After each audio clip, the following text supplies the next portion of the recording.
ভারতের ভূখণ্ড নিজেদের বলে দেখানো বিতর্কিত মানচিত্র আবারও সরকারি নোটে ছাপিয়ে আলোচনার কেন্দ্রবিন্দুতে এসেছে নেপাল।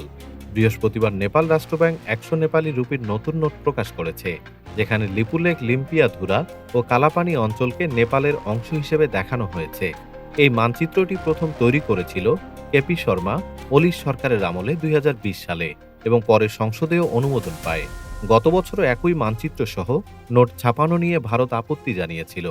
ভারত শুরু থেকেই স্পষ্ট জানিয়ে আসছে, নেপাল একতরফাভাবে মানচিত্র বদল করছে, যা বাস্তব পরিস্থিতি পরিবর্তন করবে না। তৎকালীন পররাষ্ট্রমন্ত্রী এস জয়শঙ্কর বলেছিলেন, নেপালের এই পদক্ষেপ গ্রহণযোগ্য নয়।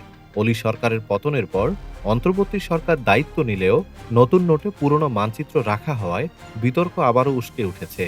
নোটে সই রয়েছে প্রাক্তন গভর্নর মহাপ্রসাদ অধিকারীর এবং সাল উল্লেখ আছে নেপালি ক্যালেন্ডারে ২০৮১। কালাপানি বিতর্কের সূত্রপাত ব্রিটিশ আমলেই।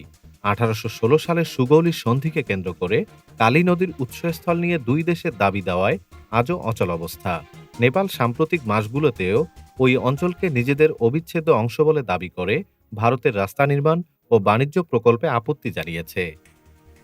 ডেস্ক রিপোর্ট, বাংলাদেশ সময়।